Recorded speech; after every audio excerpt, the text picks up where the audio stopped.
Tell me pretty lies, look me in the face. Tell me that you love me. Tell me pretty lies, look me in the face. Tell me that you love me. Assalamualaikum warahmatullahi wabarakatuh.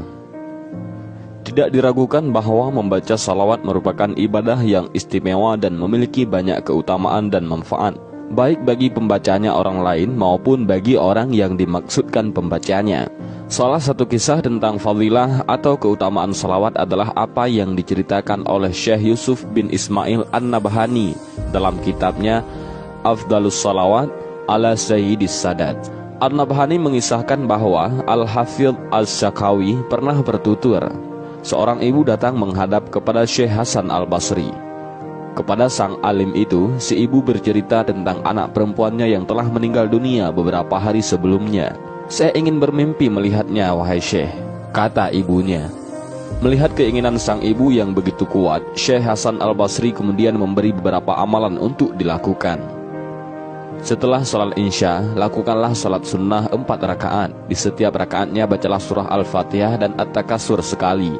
Setelah itu tidurlah dengan posisi miring sambil membaca salawat kepada Nabi sampai dengan engkau tertidur. Maka sang ibu mengamalkan apa yang diajarkan oleh Syekh Hasan. Di dalam tidurnya ia bermimpi melihat anak perempuannya dalam keadaan disiksa. Ia memakai pakaian dari api, kedua tangannya dibelenggu dan kedua kakinya diikat dengan rantai api. Ketika terbangun dari tidurnya, sang ibu segera menemui Syekh Hasan dan menceritakan apa yang dilihatnya dalam mimpi. Mendengar cerita dari sang ibu, beliau memberi saran untuk bersedekah dengan harapan Allah berkenan mengampuni anak perempuannya. Pada malam harinya, Syekh Hasan bermimpi seakan berada dalam taman surga. Di sana ada sebuah kasur yang terbentang.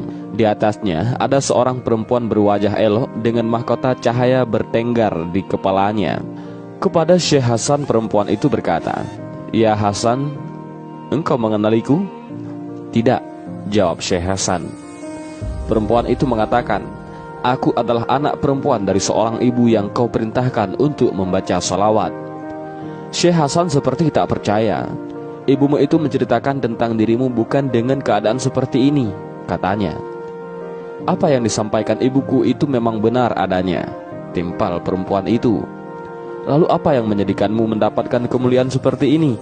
Kami ada 70.000 jiwa yang sedang mengalami siksaan sebagaimana dikisahkan ibuku padamu.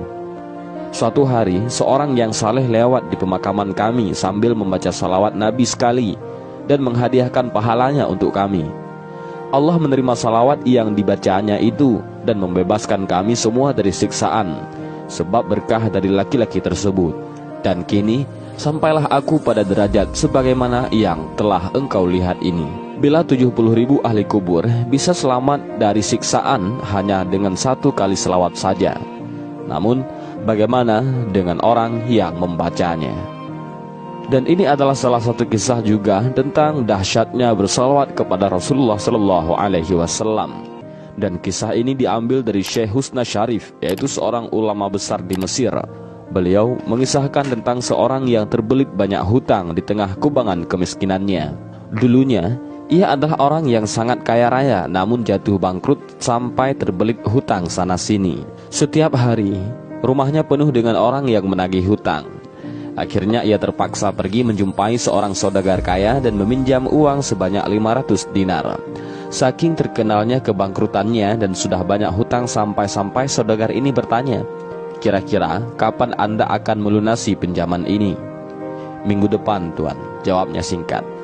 Ia pun berhasil meminjamkan hutang lalu pulang dengan 500 dinar di genggamannya. Uang itu segera ia bayarkan kepada orang yang setiap hari datang menagih hutang kepadanya sampai 500 dinar yang ia peroleh itu tidak tersisa sama sekali. Hari demi hari bertambah sulit dan terpuruk kondisi ekonominya hingga tempo pembayaran hutangnya pun tiba. Saudagar mendatangi rumah si miskin dan mengatakan, "Tempo hutang Anda telah tiba." Dengan suara lirih ia menjawab, "Demi Allah, saya tak berhasil mendapatkan apa-apa untuk membayar. Tapi sungguh saya terus berusaha untuk melunasi." Saudagar ini merasa geram lalu mengadukannya ke pengadilan dan membawanya ke hakim.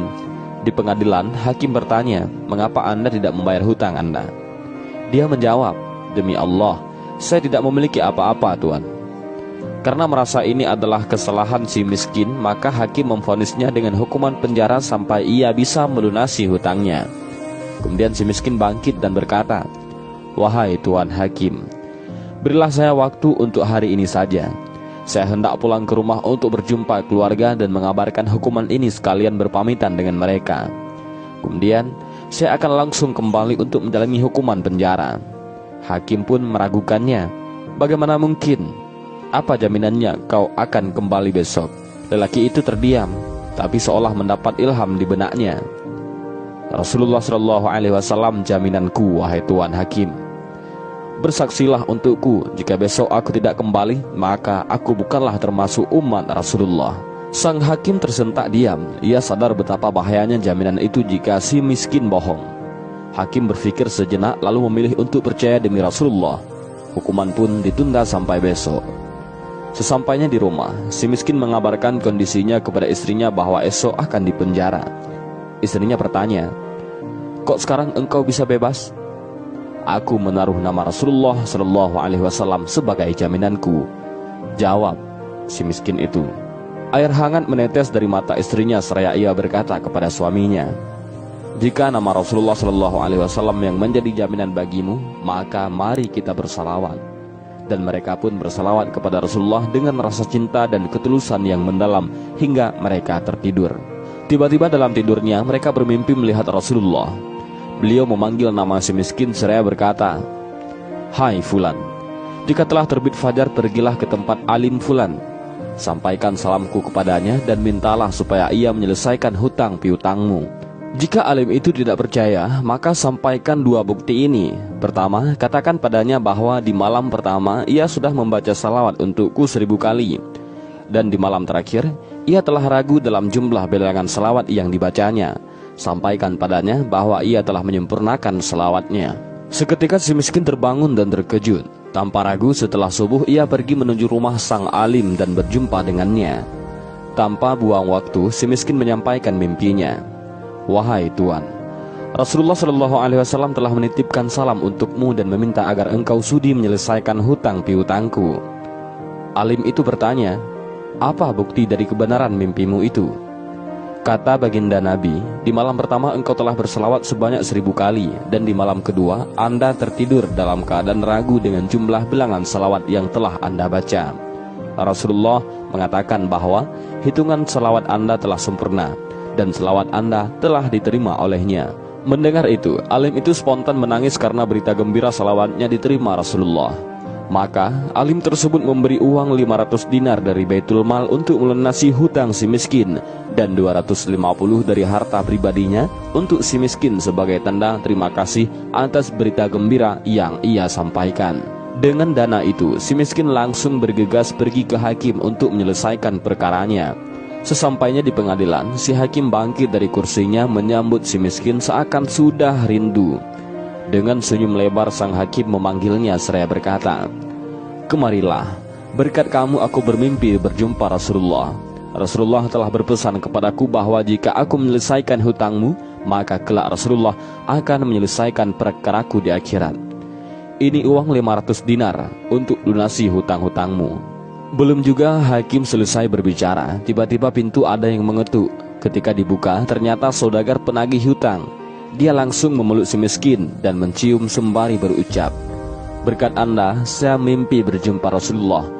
Beliau berkata kepadaku, jika aku merelakan hutangmu, maka kelak di hari kiamat Rasulullah akan merelakan segala tanggunganku, dan ini uang 500 dinar hadiah untuk Anda dan hutangmu sudah lunas."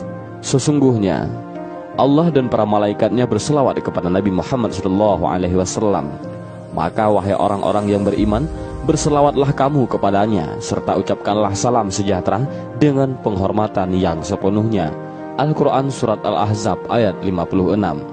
Dan ini adalah dua kisah berkahnya salawat kepada Rasulullah SAW. Mudah-mudahan dengan kisah ini bermanfaat. Wallahu a'lam bishawab. Assalamualaikum warahmatullahi wabarakatuh.